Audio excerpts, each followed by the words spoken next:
Saudações alunos e alunas, tudo bem? Meu nome é Tadeu Canguçu e hoje nós vamos responder a prova de Direito do Trabalho da OAB, exame 32. Essa prova está sendo esperada já há um ano, por conta da pandemia, ela só foi realizada agora em junho, dia 13 de junho, e veio uma prova difícil, uma prova com algumas questões de reforma trabalhista, mas que vai ser bem importante para demonstrar aí o quanto que é necessário estudo, é necessário dedicação para você conseguir aprovação no exame de ordem, certo? Então, para aqueles que vão fazer o exame 33 ou para aqueles que vão ter que refazer o exame de ordem, espero que os conhecimentos, as técnicas aqui de leitura, de estudo, os fundamentos legais, auxiliem vocês na preparação para o próximo exame. Tudo bem? Bom, aqui eu vou fazer um vídeo completo, tá? Nós vamos começar e terminar essa prova da OAB, Direito do Trabalho.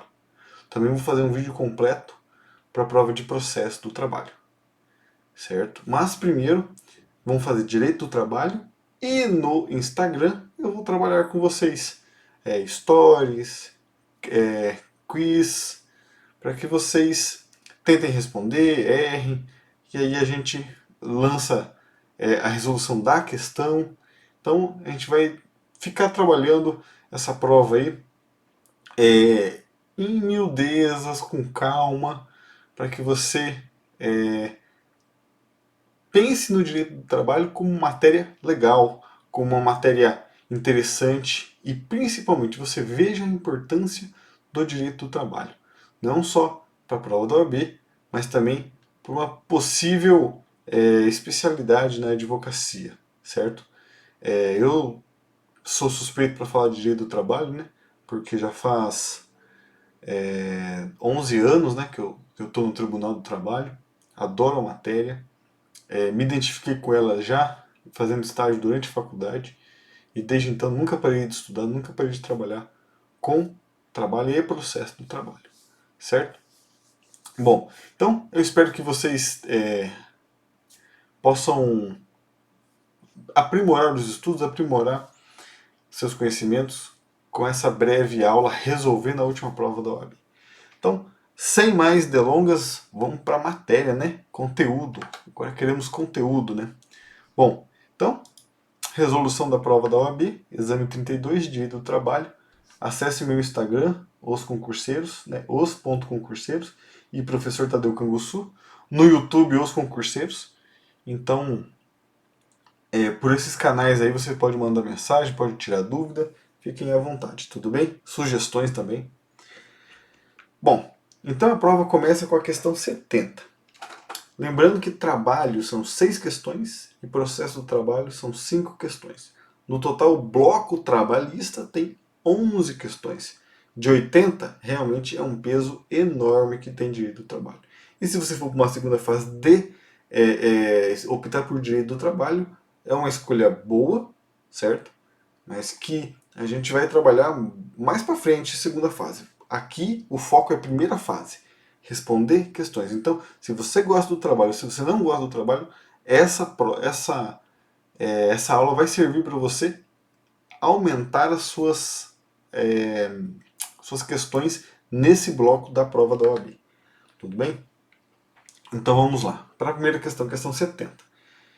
Uma indústria de chocolates constatou que precisava de mais trabalhadores para produzir ovos de Páscoa e, em razão disso, contratou vários trabalhadores temporários pelo prazo de 30 dias por meio de uma empresa de trabalho temporário. Maria era uma dessas trabalhadoras temporárias. Ocorre que a empresa contratada, a empresa de trabalho temporário, teve a falência decretada pela Justiça e não pagou nada a esses trabalhadores temporários. Maria, que é uma das trabalhadoras temporárias, procurou você como advogado para saber se a indústria de chocolates tomadora de serviço teria alguma responsabilidade sobre a hipótese de acordo com a norma de regência assinale a alternativa correta. Bom, então temos aqui um contrato de trabalho temporário. A empresa A contratou a empresa B para fornecer um trabalhador temporário para A e essa empresa de trabalho temporário faliu. Esse trabalhador que está prestando serviço nessa tomadora de mão de obra, qual que vai ser a responsabilidade dessa empresa que pediu, que contratou os serviços da empresa de trabalho temporário? Bom, primeiro, perceba como a prova é prática. A prova da OAB, ela exige que você atue como advogado. Seja do ponto de vista de atender o cliente e falar para o cliente o que você vai fazer, seja do ponto de vista processual, na prova de processo do trabalho, em que você vai estar diante de uma medida judicial, de uma sentença, de um recurso, e vão perguntar para você o que você, na condição de advogado, tecnicamente vai fazer na próxima etapa. Então, ela insere você na advocacia, seja atendendo o cliente, seja operando ali o processo do trabalho, certo? E aqui você está atendendo uma trabalhadora. O que você vai dizer para ela?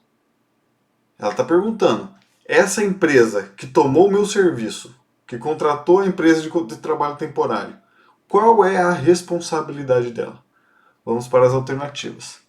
Então, letra A indústria de chocolates contratante terá responsabilidade solidária.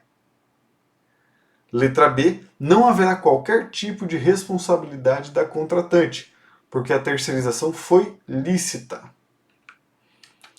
A então contratante se tornará a empregadora dos trabalhadores temporários, em razão da falência da empresa contratada.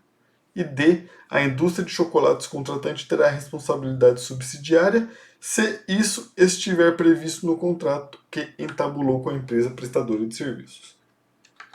Então, responda aí qual letra você acha. Vou passar rapidamente aqui a letra A.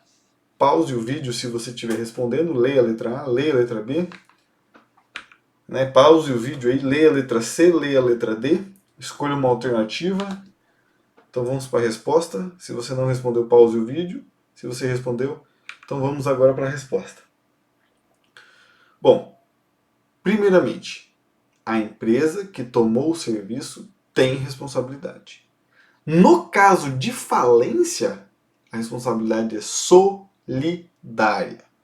Isso é a Lei de Trabalho Temporário, Lei 6.019, artigo 16, que diz: no caso de falência da empresa de trabalho temporário, que foi o caso que o problema trouxe para nós analisarmos como advogados, a empresa tomadora ou cliente é solidariamente responsável pelo recolhimento das contribuições previdenciárias no tocante ao tempo em que o trabalhador esteve sob suas ordens, assim como em referência ao mesmo período, pela remuneração e indenização previstas nesta lei.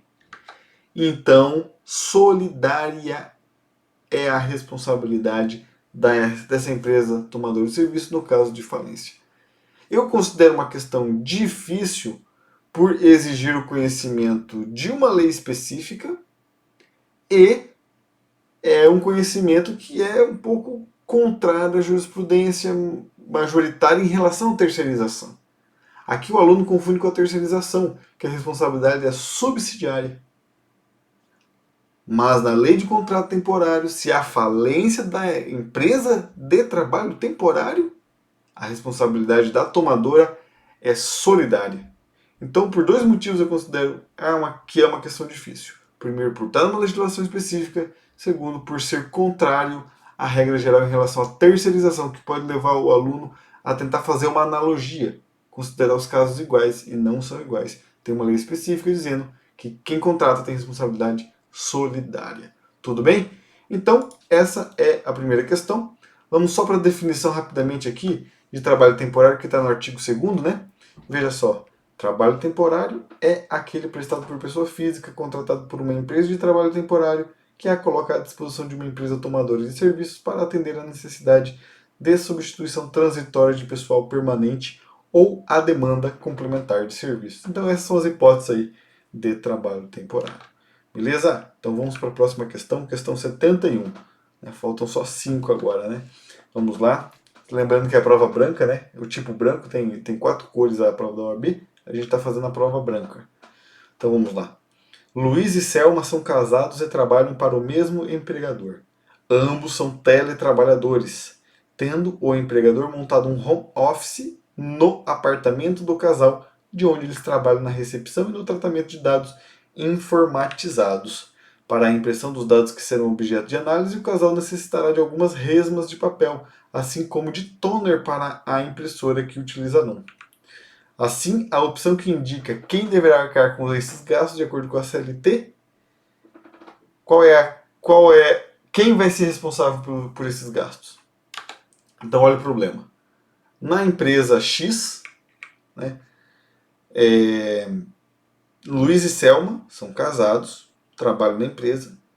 A empresa montou um home office. Olha só, a prova da OAB ela é atualizada.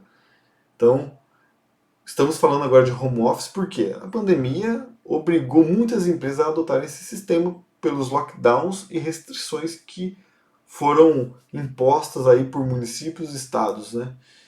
E pelas medidas sanitárias. Com o home office, o empregado assume gastos dentro da sua casa. Ele tem que ter um mobiliário, tem que ter equipamento, né? Além de luz, internet e tudo mais. E aqui os Luiz e Selma vão ter que fazer impressões.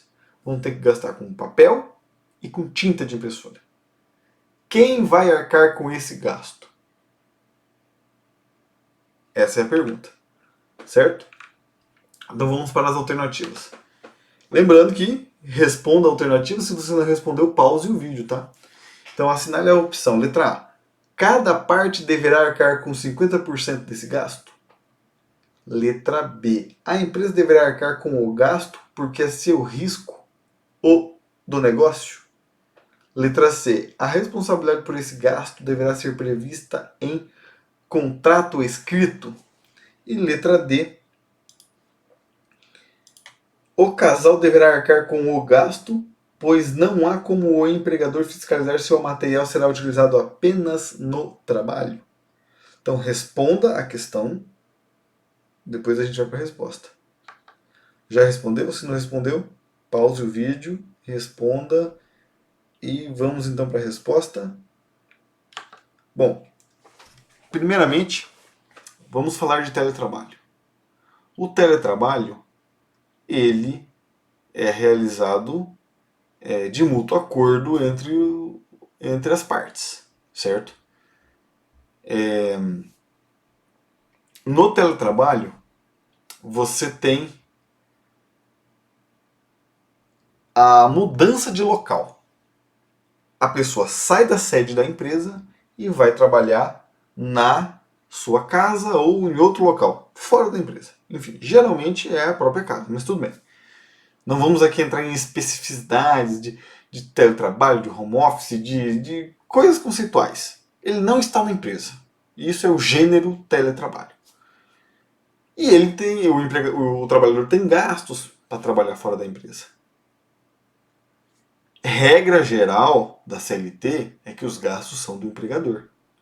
Mas, no teletrabalho, os gastos serão negociados. Então, empresa, trabalhador vão negociar. Então, se você foi pela regra geral, você errou. Mas se você leu os artigos do teletrabalho, você acerta essa questão. Essa questão eu já não acho tão difícil, não. Eu acho uma questão média para fácil. Porque você tem que ter lido os artigos 75, letras, né? 75A, B, C, D, da CLT para ir para uma prova de primeira fase. Se você não leu esses artigos, certamente você foi pela regra geral e errou a questão. Mas se você lê os artigos, você vê que os gastos no teletrabalho são compartilhados, são negociados, na verdade. Então, olha só.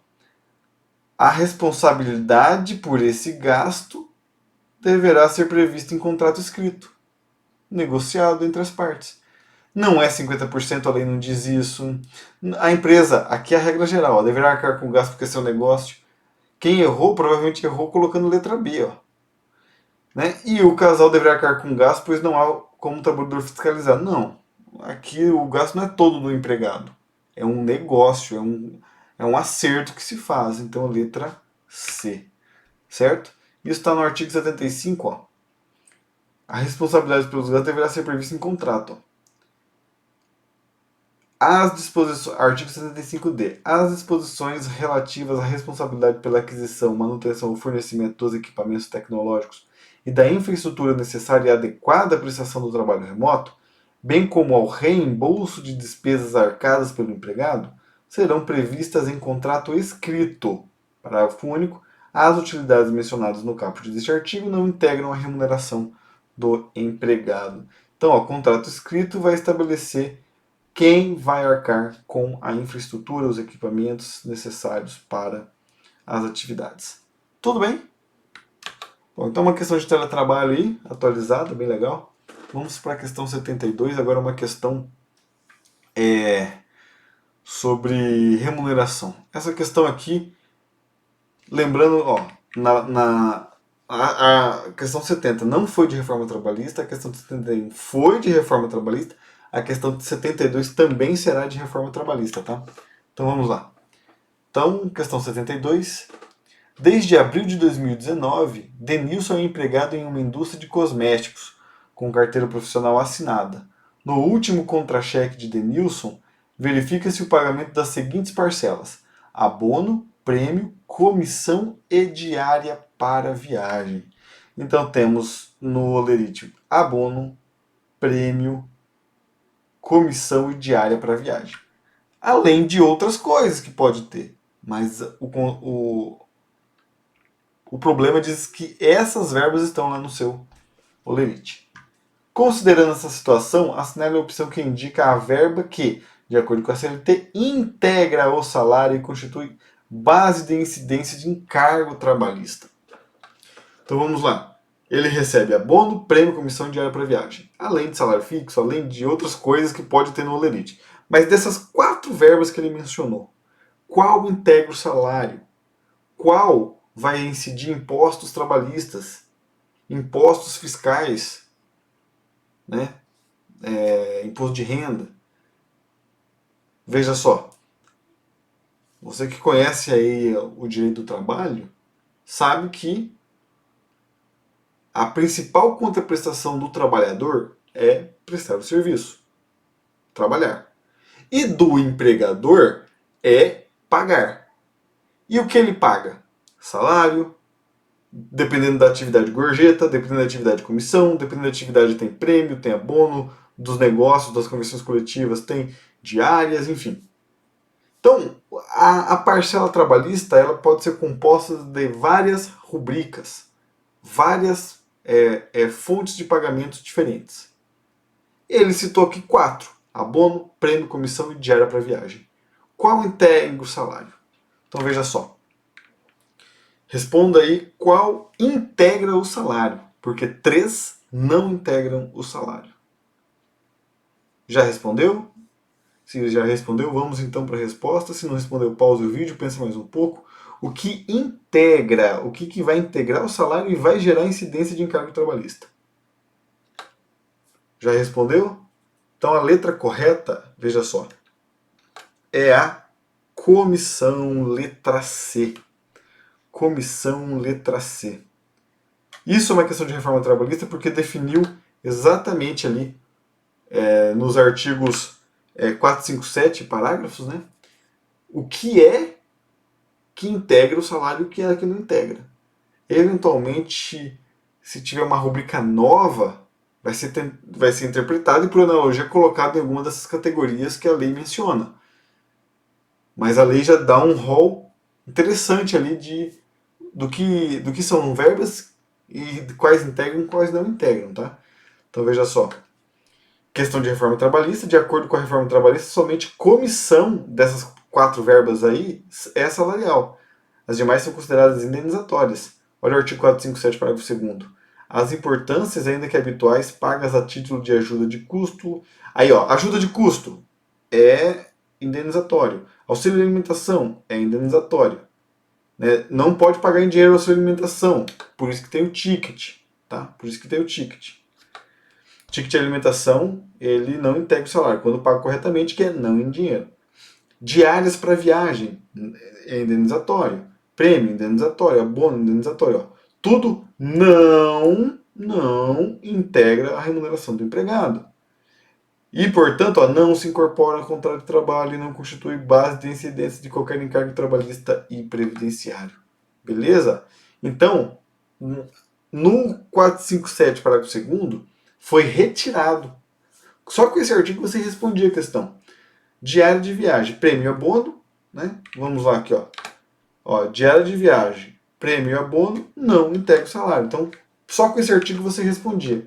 Mas se você tivesse conhecimento também do parágrafo 1º, aí você matava a questão, porque diz que integra o salário comissão.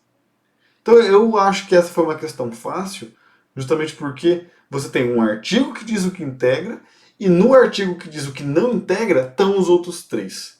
Então essa aí pode ser considerada uma questão fácil, uma questão de reforma trabalhista, né? Mas vamos lá. No 457 diz aqui que a remuneração compreende o salário, né? E integra o salário, a gorjeta, em primeiro lugar no caput, e também gratificações legais e comissões pagas pelo empregador. Então, salário, comissão, gratificação e para a categoria de garçom, né, gorjeta, isso integra o salário. Já as demais remunerações, se pagas corretamente, lembrando do auxílio de alimentação que tem que ser pago por ticket, não integra o salário. Tudo bem?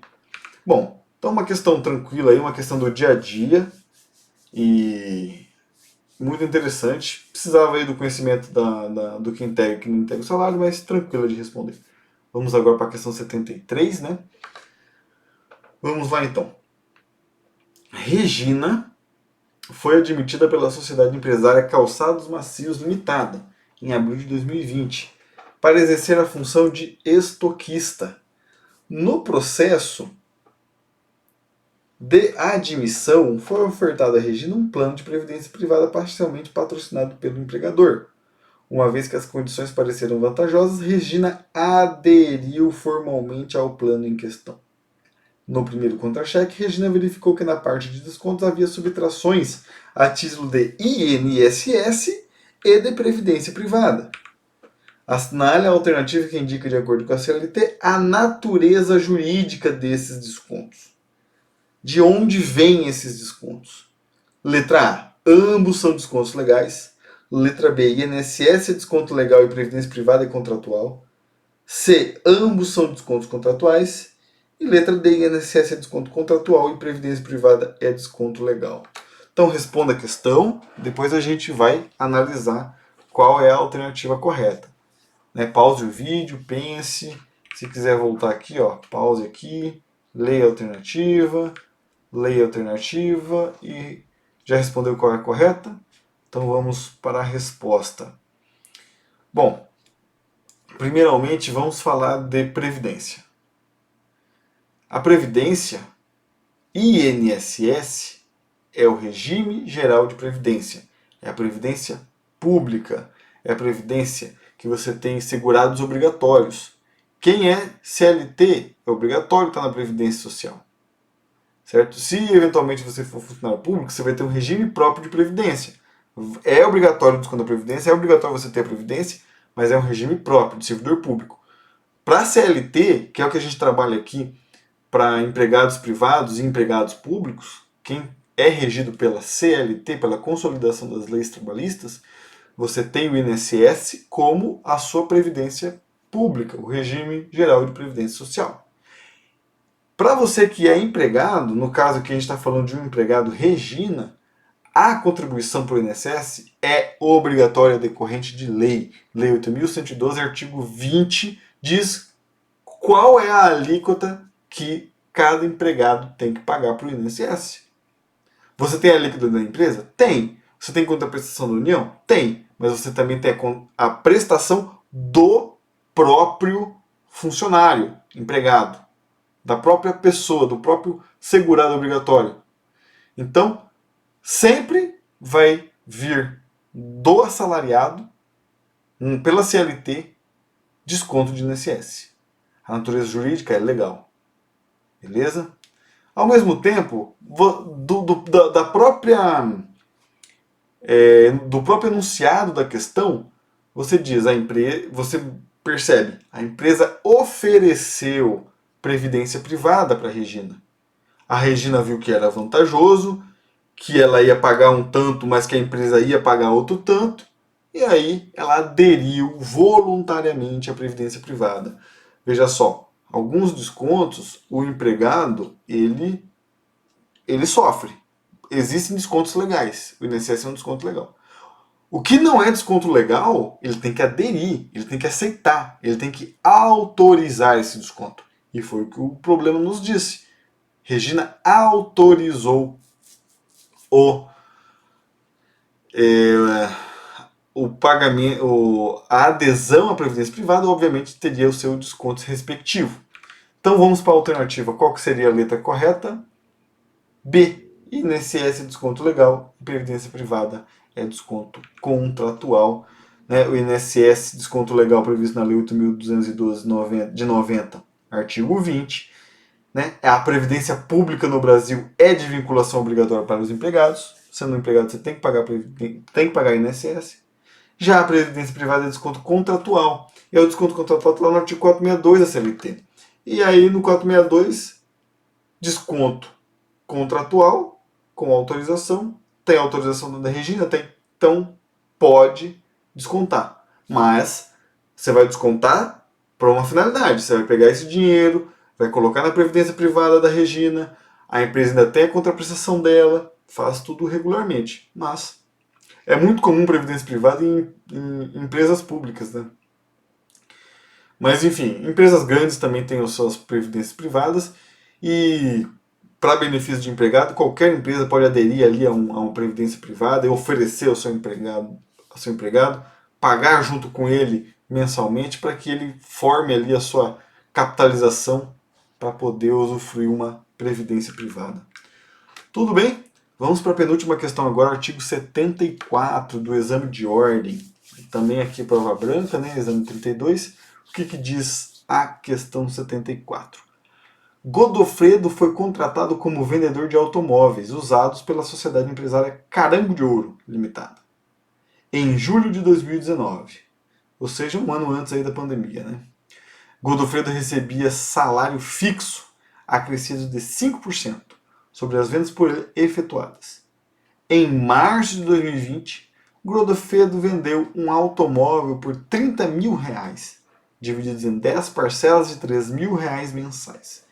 Ocorre que Godofredo foi dispensado por justa causa 2 meses depois. Então, março, abril, em maio, Godofredo foi dispensado por justa causa. Nessa situação, o que vai acontecer? Então, sobre a situação retratada, segundo os termos da CLT, assinar a alternativa correta. Então, responda a questão, pause o vídeo se precisar. Vamos para a letra A. O empregado perderá o direito à comissão vincenda em razão da falta grave que motivou a dispensa por justa causa. Letra B. Godofredo terá direito a receber antecipadamente a comissão sobre as parcelas futuras porque o motivo da ruptura é irrelevante. C. O empregador poderá pagar a comissão ao empregado dispensado de acordo com a respectiva liquidação ao longo do tempo.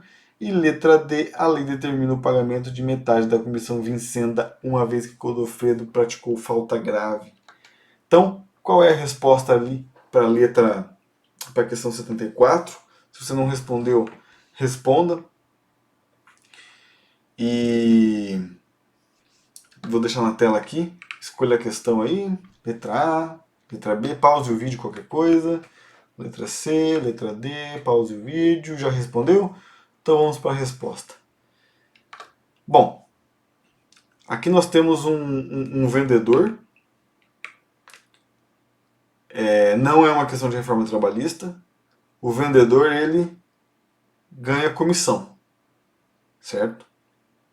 E ele ganha comissão conforme são feitos os pagamentos ao seu empregador. Não é porque tem uma comissão de R$30 mil que ele vai receber tudo de uma vez. Se parcelou a compra, se parcelou a venda, ele vai receber conforme foi sendo efetivados os pagamentos. No caso, ele vendeu em 10 parcelas, na segunda parcela ele foi dispensado. Por justa causa. Ele perde o direito às demais parcelas? Pois é. Letra C é a resposta, ele não perde. o empregador poderá pagar a comissão ao empregado dispensado de acordo com a respectiva liquidação ao longo do tempo. Então, ao longo do tempo, podem ser pagas as comissões, tá? Gerou um pouco de dúvida essa questão aí, porque o poderá não é bem adequado, mas se você vê as outras respostas, você elimina. Mas assim, tá errado, porque é exigível, certo? Mesmo que ele foi dispensado por justa causa, ele perdeu o aviso prévio, perdeu férias proporcionais, perdeu 13º proporcional, não vai sacar FGTS, não vai ter seguro-desemprego, não vai ter, só vai ter o saldo de salário e férias eventualmente vencidas. Não é por causa disso que ele vai perder as comissões. As comissões são direito dele, é exigível a comissão. Então não é poderá. Mas, se você for para as outras questões, você vê. Olha só. O empregado perderá o direito? Não, não perderá o direito. Godofredo terá direito a receber antecipadamente a comissão? Também não. Não vai ter direito a receber antecipado. Letra D. A lei determina o pagamento de metade da comissão? Não tem nenhuma previsão de metade. Paga a comissão conforme tem o adimplemento. Então, ó, o empregador poderá pagar, não. O empregador deverá pagar a comissão ao empregado dispensado de acordo com a respectiva liquidação ao longo do tempo. Então, uma questão aí passível de anulação, mas como não tinha outra resposta correta, fica a letra C mesmo. E bora para 75. Vamos então agora responder a última questão. Então, até agora ali, ó, viram que recurso só nesse detalhe do poderá com é exigível do...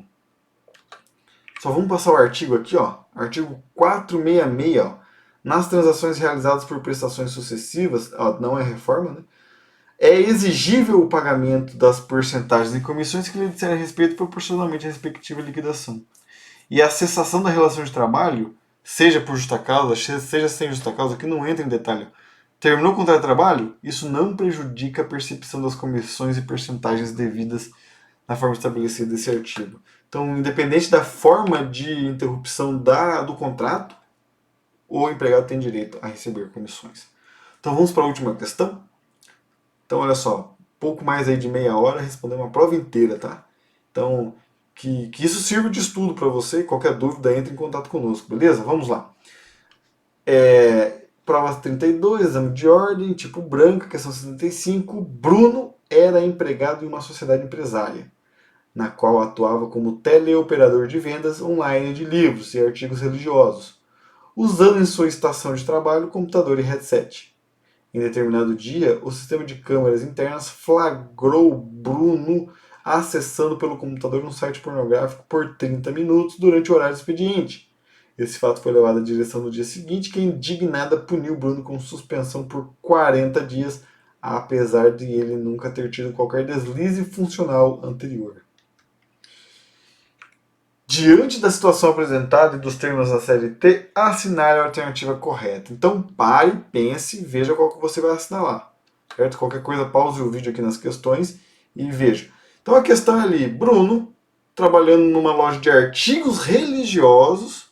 Veja como, às vezes, a prova da OAB ela vai te colocando numa situação tensa, forçando uma situação, forçando um raciocínio. Mas o aluno preparado, ele vai ver o direito. Né? Por mais que a pessoa... Isso serve até para a sua prática quando você for advogado. Eu advoguei 2 anos e já vi cliente contar história, e quando você vai realmente ver a situação, ela é diferente. Né? Então, você tem que ter muita calma, muita frieza. Né? Não é ser frio de não ter empatia. Você tem que ter empatia, mas você tem que ser racional para que você consiga discernir o problema. Então, olha só, Bruno, contratado numa loja de artigo religioso, você pensa uma senhorinha indo comprar Bíblia, indo comprar terço, né? Ele, no meio do expediente, acessa um site pornográfico por 30 minutos. A diretoria fica sabendo, punição de 40 dias de suspensão. Primeiro, você pensa que é justo, que é injusto? Enfim, independente do que você pensa, lembre-se do direito. O que o direito diz? Né?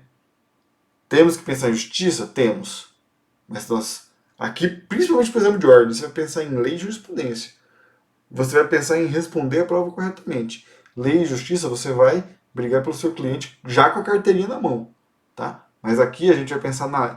Aqui é muito mais ainda numa prova de OAB, você vai pensar muito mais com a razão. Então veja só. Então não se deixe levar por sentimentos durante a prova, tá? Isso é uma dica para a prova, mas também para sua vida, né? Mas enfim, vamos lá. Letra A. A punição tal qual aplicada pela empresa importa na rescisão injusta do contrato de trabalho? Letra B. A punição é compatível com a gravidade da falta, devendo Bruno retornar ao emprego após 40 dias de suspensão? Letra C. A empresa deveria dispensar Bruno por justa causa?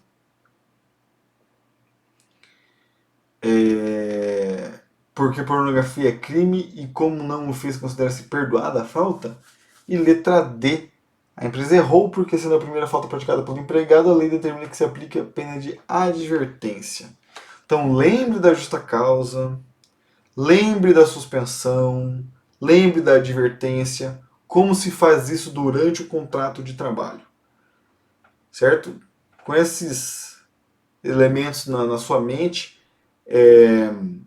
volte para a resposta aqui. Qual que você vai anotar? Então, a punição tal qual aplicada pela empresa. Então, vamos lá. Responda a questão aí. Pause o vídeo que eu já vou dar a resposta, tá? Então, já respondeu? Vamos lá. A letra correta, veja só. A punição tal qual aplicada pela empresa importa a rescisão injusta do contrato de trabalho. Ó. Letra A. Mas por que está errado? Olha só, a suspensão foi de 40 dias. Isso está errado. A suspensão é de no máximo 30 dias. Veja que você não foi pela justiça, pela ponderação, você foi pela letra seca de lei. 40 dias de suspensão é justo? Olha, a falta foi muito grave. Deveria ser 60 dias. Não, mas a CLT só permite 30 dias de suspensão. 40 dias extrapolou o direito, extrapolou o poder disciplinar do empregador. Se você extrapolou o poder disciplinar do empregador, houve uma rescisão direta. Então o Bruno passou a ter razão. Isso é justo? Não se trata de justiça, se trata de lei. Você tem que responder o que está na lei. Passar nesse exame e lá na frente você vai brigar. Se a sua empresa fez isso, você tenta manter isso de alguma forma. Tenta fazer um acordo. Mas aqui para o problema você vai aplicar a letra fria de lei. Suspensão é até 30 dias. Mais que isso, rescisão direta do contrato de trabalho. A empresa extrapolou o seu direito de punir. Beleza? Tem uma questão aqui, ó, que gostaria de frisar. Tinha que ter advertido primeiro? Não, se a falta for muito grave, poderia ir para justa causa direto. Né? Enfim. Então, ó, a letra correta é a letra A.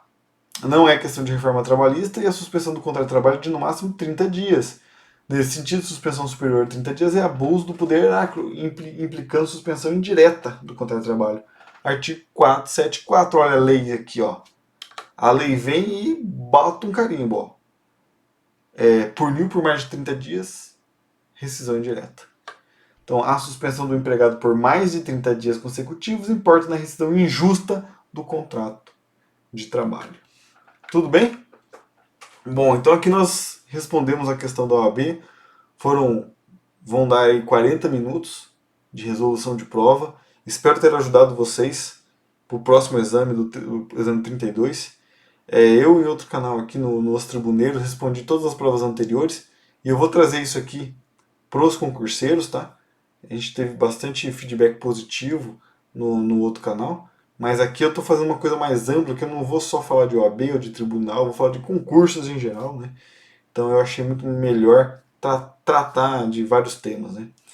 Mas bom, você que está se preparando para a OAB, ó, uma frase aqui de Ulisses Guimarães, atribuída, né, a Ulisses Guimarães: a história nos desafia para grandes serviços, nos consagrará se o fizermos, nos repudiará se desertarmos.